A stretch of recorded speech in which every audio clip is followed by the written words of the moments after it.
Howdy, y'all. Mark and Paulette here, the two travelers in Mexico. We are currently, however, still in Tennessee for a couple of more days before we make the trek to California to pick up the remaining stuff that we have in storage. Actually, my stuff. Yeah, her Mark stuff. can part with everything, probably including me. At times. Yeah.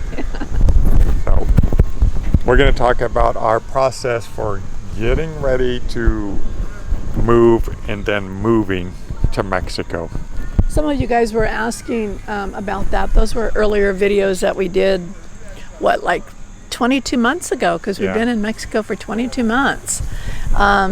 So we thought that we would go ahead and hit on that again, kind of update you guys on the whole process, because I know many of you are thinking about retiring to Mexico and want to know the process, time frame, goal, all that stuff. So that's what we're pretty much going to be covering today for you. Yep. All right, go ahead. So we first started thinking about, well, we actually knew that we were going to retire abroad in about 2014. So then the process from there was finding a country that we were going to move to. We went to Spain, Portugal. We visited Ecuador twice. Well, we knew that it was going to be Central or South, right? America, pretty much. Yeah, most of the countries in fact, all of the countries we looked at after we visited Spain and Portugal were either in Central or South America. Mm-hmm. And those countries included Uruguay, Paraguay, Costa Rica, Panama. Lots of places. I mean, even before that, we looked at Italy. Right. And so many places. That's all we pretty much did when Mark came home from work. We would sit in front of YouTube. Spent hours on YouTube. Researching all the stuff, what it took, what was required, money-wise, on getting a visa, cost of living, all that sort of stuff. So we did actually a lot of homework starting in 2014, like Mark said. Yeah. So, like I said, we visited Spain and Portugal. Those were nice. Would have been a little more expensive to retire there, and it would have been 24 hours to come back to the U.S. if we needed to come back for some reason. So, pretty much for that reason, that eliminated those two countries.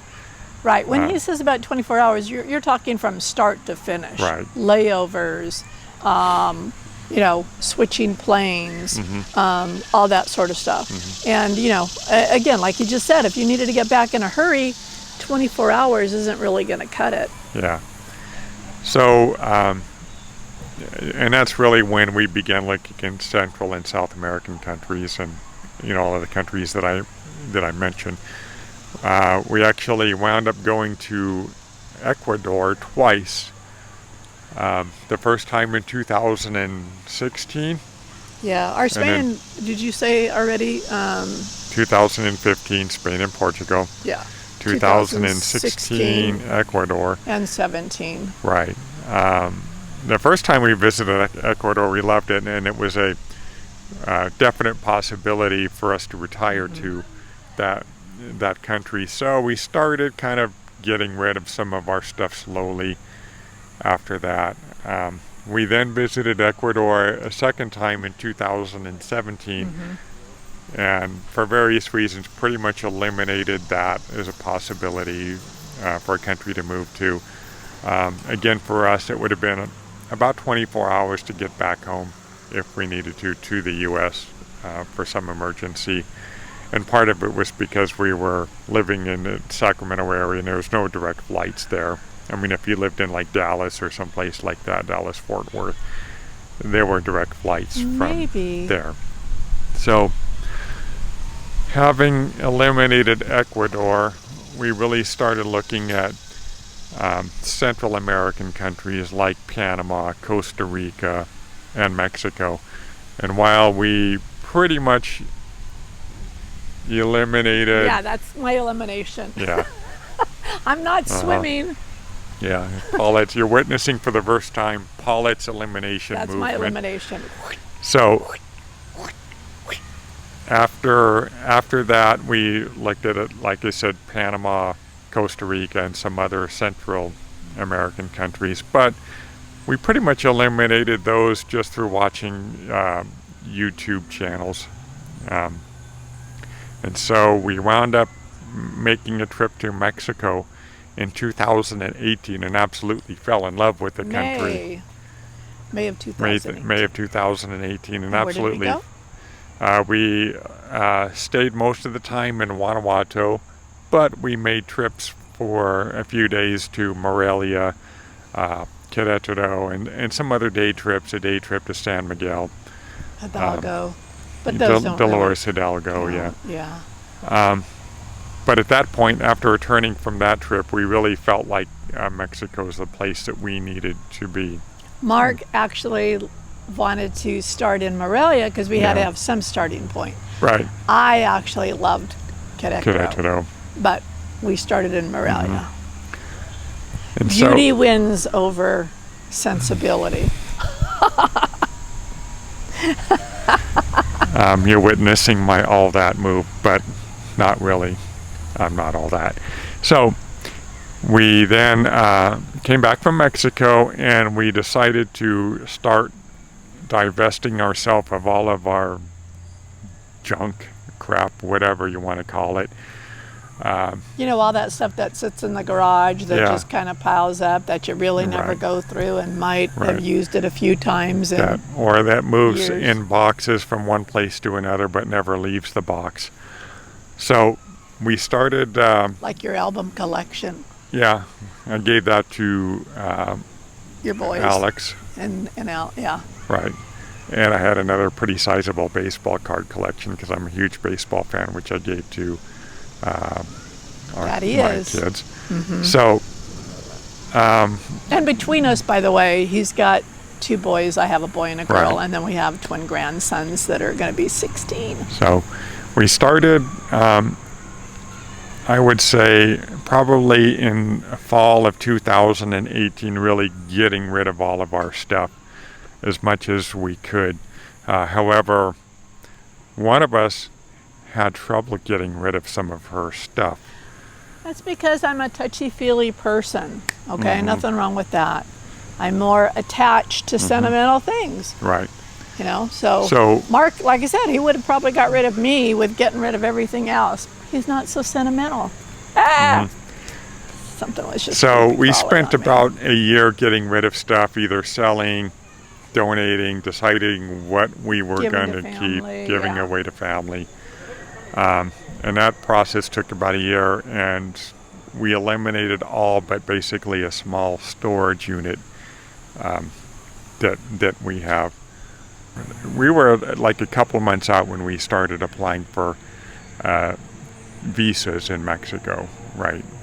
Right. I mean, like Mark said, we traveled in May of 2018, knew that Mexico was going to be it. Why? Because of all the reasons I tell you.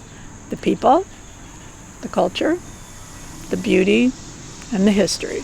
And that's proof positive that Paulette can count to 4 using her fingers. That's right. I have to use this hand sometimes too. Yeah, and it gets sketchy after that. So, I would say about 2 months out, we began the process of getting visas. Paulette, her temporary visa. Well, I got my temporary visa. Well, didn't we get our residency first in South Dakota? Wasn't that the first thing that we did? It was in there. I don't know if it was the first thing. But we got residency in South Dakota because we lived in California, which has high personal state income taxes. South Dakota doesn't have personal income tax at all. No state income tax. We registered our vehicle there because it was about a quarter of what it cost to register it in California. And basically we just had everything switched over to our South Dakota address. In South Dakota, opened up a bank account in South Dakota, registered to vote in South Dakota, did all that stuff, and went through a company called America's Mailboxes, right? Right. In Rapid City, I think it is, South Dakota. Right. So we did all that stuff, And our reason for choosing there. South Dakota over some of the Good other and dry. states that don't have a state income tax is because you can actually get residency with just proof of a one-night stay in South Dakota. So you just stay at a hotel, get your receipt. We took it over to America's mailboxes. They processed it for us, gave us an address and a PMB box, which we then took to the DMV to get our licenses there. I think it was the other way, though. I think that we went to America's mailboxes first, right? No. Got our setup? No? No. What do I know? And then from there, we registered to vote in South Dakota. We registered our vehicle in South Dakota, and both those things Got our were done driver's in one license. building in Rapid City, South Dakota. And so having our residence set in South Dakota, we went back to the United States. I was still working at the time because I had some pension goals that I wanted to meet. And so I finished that out. Paulette continued getting rid of stuff, packing stuff, repacking stuff, rearranging stuff from there. And I need to backtrack a little bit because we sold our house. We put it on the market in June of 2019, and it sold within It sold the first weekend the we did an first open weekend, house. right? And And then we got like $3,000 less than our asking price. well, yeah, which was Right? pretty good. 4,000, 3,000, Yeah. something like that. And so escrow closed in at the, I think it was the beginning, end of July, beginning of August. So then we moved in with Paulette's son, who lived just like a half a mile away. And we lived there for from basically August until right around November when we headed out. November. Right. So I finished up my project that I was working at my job on November 2nd. And it worked out just fine for me because it helped me meet my pension goal that I had. And then from there, we packed up the car and started the drive to Mexico. I actually, okay, so we got our residency in September of what? September of 2019. Okay, so we got our residency in South Dakota in September. In October, I tried in Sacramento 3 times, 1, 2, 3, to get my temporary because I knew that we were going to be bringing our car. The 3rd time was finally a charm. I think they got tired of seeing my face. So that's the process that we did. We got our residency first in South Dakota with everything. In September, October, I got my residency. And then for Mark, we headed out like November 10th, I think, 2019 is when we started our drive into Mexico. And along the way, because we read online and a lot of YouTubers on getting your visas and stuff like that, Mark got his in Tucson, Arizona. And that's the way that we came in to Mexico. So he got his was really easy. He went for temporary, although they told him that he could qualify for permanent. But he stuck with the temporary because that was our plan. Right. And so from there, we left the next day after getting my residency stamp in my passport. Well, I don't think we did because we had to wait for some stuff from that's our right. car, our I don't know why we did that, our pink slip. Right. So we and stuff. We actually left a couple days after that because Yeah. we had to wait for some stuff to be delivered to our hotel. Right. And then we began our drive to Morelia. So one of the things that I also wanted to mention is when I was growing up, I had relatives that were going to retire and they had plans to travel and, be adventurous, see the world, what have you. And I didn't think that stuff stuck in my mind as a teenager, right? But it did because later on in life when Mark and I were talking about retiring, I told him the story. I said, you know what? I had relatives that were going to go ahead and do traveling and whatever, but unfortunately, a lot of things happened. Some got really sick, some died. They never were able to meet their goals. And so luckily, Mark was with me on that, on retiring early. I mean, there's a lot of people that don't retire until 65 or 68. We decided to retire early, and with Mark's pension and looking into all that, we were able to do that. In November of 2019, when we left for Mexico, Mark was actually 59 still. He hadn't turned 60 yet. And I'm the cougar. I'm 6 months older than Mark. So I was already 60 when we decided to retire. And we've been in Mexico now for 22 months. No regrets at all. I mean, we try to do our videos for our love for Mexico, tell it through our eyes. The only regret that I have is maybe not doing it sooner, but it's really hard to do it sooner. You've got your job, you've got family responsibility, you got a lot of different responsibilities. And the time that we chose to do it, our grandsons were at that perfect age where grandma and grandpa were on the back burner. It was school, sports, friends, all that sort of stuff. So it made it a lot easier. And, we had spent a lot of time with our grandkids anyhow, doing family yearly events with them. So for us, it just seemed to work out as a really good timing and young enough where we were healthy and wanted to start our retirement year as soon as we could. And while I loved my job and loved what I was doing, I was absolutely on board with retiring early, because I'd known a lot of people through my work that had worked a lot of years, and they decided they were going to retire at full Social Security age, or retire at 66 years old, and then they'd retire, and then 6 months later they'd have a stroke or something, and then they were unable to travel at all. And I didn't want that to be me.